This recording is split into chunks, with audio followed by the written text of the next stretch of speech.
California ਦੇ Woodland ਸ਼ਹਿਰ ਤੋਂ ਇੱਕ 13 ਸਾਲਾਂ ਦੇ ਬੱਚੇ ਨੇ ਕਾਰ ਚੋਰੀ ਕਰਕੇ ਇੰਨੀ ਸਪੀਡ ਨਾਲ ਕਾਰ ਦੇ ਉੱਤੇ ਉਹ ਜਾ ਰਿਹਾ ਸੀ ਜਦੋਂ ਪੁਲਿਸ ਨੇ ਉਸ ਨੂੰ ਰੋਕਣ ਦੀ ਕੋਸ਼ਿਸ਼ ਕੀਤੀ ਤੇ ਦੋ ਕਾਰਾਂ ਦੇ ਵਿੱਚ ਜਿਹੜਾ ਐਕਸੀਡੈਂਟ ਹੋ ਗਿਆ ਜਿਹਦੇ ਨਾਲ ਇੱਕ ਜਾਣੇ ਦੀ ਮੌਕੇ ਦੇ ਉੱਤੇ ਮੌਤ ਹੋ ਗਈ ਤੇ 12 ਜਾਣੇ ਬਹੁਤ ਬੁਰੀ ਤਰ੍ਹਾਂ ਜਿਹੜੇ ਆ ਫੱਟੜ ਹੋਏ ਹੈਗੇ ਆ।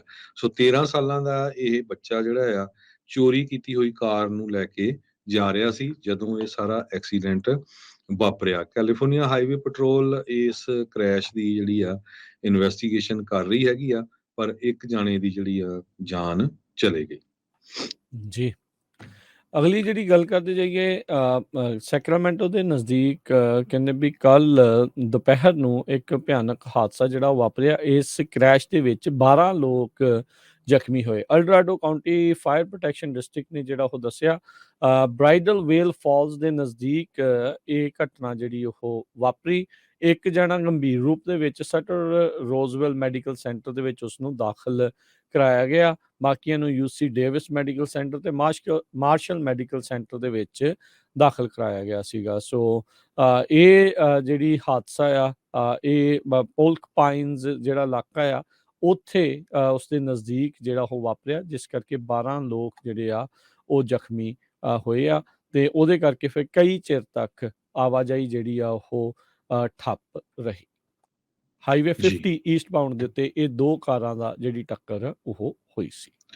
ਕੈਲੀਫੋਰਨੀਆ ਦੇ ਵਿੱਚ ਸੁਪਰ ਬਲੂਮ ਹੋ ਰਿਹਾ ਹੈ ਤੇ ਵਾਈਲਡ ਫਲਾਵਰਸ ਪੂਰੇ ਸਟੇਟ ਦੇ ਵਿੱਚ ਕਿਤੇ ਪੀਲੇ ਕਿਤੇ ਲਾਲ ਬਹੁਤ ਜ਼ਿਆਦਾ ਜਿਹੜੇ ਆ ਪਹਾੜੀਆਂ ਭਰੀਆਂ ਹੋਈਆਂ ਹੈਗੀਆਂ। ਸੋ ਵਾਈਲਡ ਫਲਾਵਰ ਵੱਖ-ਵੱਖ ਨੈਸ਼ਨਲ ਮੋਨੂਮੈਂਟ ਪਾਰਕ ਜਿਹੜੇ ਆ ਉਹਨਾਂ ਦੇ ਵਿੱਚ ਫੈਲੇ ਹੋਏ ਹੈਗੇ ਆ। ਸੋ ਜੇ ਕਹਿੰਦੇ ਵੀ ਕਿਸੇ ਨੇ ਦੇਖਣਾ ਹੋਵੇ, ਉਹਨਾਂ ਨੇ ਜਿਹੜੇ ਸਾਈਟ ਆ ਉਹ ਵੀ ਦੱਸੇ ਹੈਗੇ। ਬੇ ਏਰੀਏ ਦੇ ਵਿੱਚ ਜਿਹੜੇ ਰਿਕਮੈਂਡੇਸ਼ਨ ਦਿੱਤੀ ਗਈ ਆ ਪਾਰਕਸ ਦੀ, ਜਿਨ੍ਹਾਂ 'ਚ ਬਹੁਤ ਜ਼ਿਆਦਾ ਫੁੱਲ ਖਿੜੇ ਹੋਏ ਆ। ਪਾਰਕ ਪੂਰੀ ਜਿਹੜੇ ਆ ਹਜ਼ਾਰਾਂ ਏਕੜਾਂ 'ਚ ਭਰੇ ਹੋਏ ਆ ਫੁੱਲਾਂ ਦੇ ਨਾਲ। ਇੱਕ ਮਾਊਂਟ ਟੈਮਲਪਾਈਸ ਸਟੇਟ ਪਾਰਕ ਆ, China Camp State Park, Trione Annadel State Park, Sugarloaf Ridge State Park. ਇਹ ਜਿਹੜੇ ਬੇ ਏਰੀਆ ਦੇ ਆ।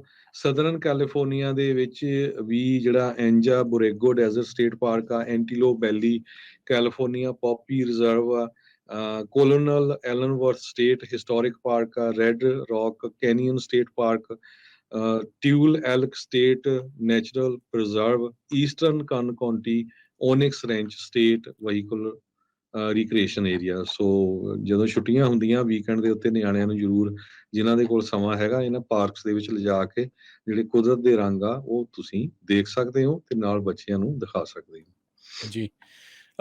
ਬੇ ਏਰੀਏ ਦੇ ਵਿੱਚ ਜਿਹੜਾ ਹਰਜੋਤ ਸਿੰਘ ਜੀ ਸੋਕੇ ਕਰਕੇ ਜਿਹੜੀਆਂ ਰੋਕਾਂ ਲਾਈਆਂ ਗਈਆਂ ਸੀਗੀਆਂ ਪਾਣੀ ਵਰਤਣ ਨੂੰ, ਜਿਹੜਾ ਉਹ ਲੈ ਕੇ ਉਹ ਸਾਰੀਆਂ ਜਿਹੜੀਆਂ ਰਿਸਟ੍ਰਿਕਸ਼ਨਸ ਆ ਉਹਨਾਂ ਨੂੰ ਅੱਜ ਹਟਾ ਦਿੱਤਾ ਗਿਆ। ਹੁਣ ਤੋਂ ਕੁਛ ਘੰਟੇ ਪਹਿਲਾਂ ਹੀ ਜਿਹੜਾ ਆ ਉੱਥੋਂ ਦੀਆਂ ਵਾਟਰ ਏਜੰਸੀਜ਼ ਆ ਉਹਨਾਂ ਨੇ ਇਹ ਜਿਹੜਾ ਫੈਸਲਾ ਆ ਉਹ ਲਿਆ ਆ ਤੇ ਮੈਂਡੇਟੋਰੀ ਰੂਲਸ ਜਿਸ ਦੇ ਵਿੱਚ ਪਾਣੀ ਕੰਜ਼ਰਵ ਕਰਨਾ 15% ਤੱਕ ਉਸ ਨੂੰ ਹੁਣ ਰੋਕ ਉਸ ਨੂੰ ਜਿਹੜਾ ਉਹ ਚੱਕ ਦਿੱਤਾ ਗਿਆ। ਇਹਦਾ ਮਤਲਬ ਇਹ ਤਾਂ ਨਹੀਂ ਆ ਵੀ ਚਲੋ ਆਪਾਂ ਵੀ ਪਾਣੀ ਦੀ ਦੁਰਵਰਤੋਂ ਕਰਨੀ ਜਿਹੜੀ ਉਹ ਸ਼ੁਰੂ ਕਰ ਦਈਏ, ਪਰ ਇਹ ਆ ਵੀ ਲੋਕਾਂ ਉੱਤੇ ਹੁਣ ਦਬਾਅ ਜਿਹੜਾ ਉਹ ਨਹੀਂ ਹੋਊਗਾ ਪਾਣੀ ਜਿਹੜਾ ਬਚਾਉਣ ਦਾ। ਪਰ ਜਿੱਦਾਂ ਦੇ ਹਾਲਾਤ ਜਿਹੜੇ ਹਰਜੋਤ ਸਿੰਘ ਜੀ ਬਣਦੇ ਰਹਿੰਦੇ ਆ ਵੀ ਸੋਕਾ ਜਿਹੜਾ ਆ ਉਹ ਜ਼ਿਆਦਾ ਲੰਮੇ ਸਮੇਂ ਦੇ ਲਈ ਪੈਂਦਾ ਆ, ਸੋ ਪਾਣੀ ਬਚਾਉਣਾ ਹੀ ਅਕਸਰ ਜਿਹੜੀ ਆ ਅਕਲਮੰਦੀ ਦੇਖੀ ਜਾਂਦੀ ਆ। ਪਰ ਬੇ ਏਰੀਆ ਵਾਲਿਆਂ ਨੂੰ ਹੁਣ ਇਸ ਗੱਲੋਂ ਜਿਹੜਾ ਸੁੱਖ ਦਾ ਸਾਹ ਜਿਹੜਾ ਆਊਗਾ ਵੀ ਵਾਟਰ ਜਿਹੜਾ ਲੌਨਸ ਨੂੰ ਪਾਣੀ ਲਾਉਣ ਦੇ ਲਈ ਦਿਨ ਜਿਹੜੇ ਮੁਕਰਰ ਆ ਉਹ ਹਟਾ ਦਿੱਤੇ ਗਏ ਆ, ਜਦੋਂ ਮਰਜ਼ੀ ਤੁਸੀਂ ਹੁਣ ਪਾਣੀ ਵਗੈਰਾ ਲਾ ਸਕਦੇ ਆ।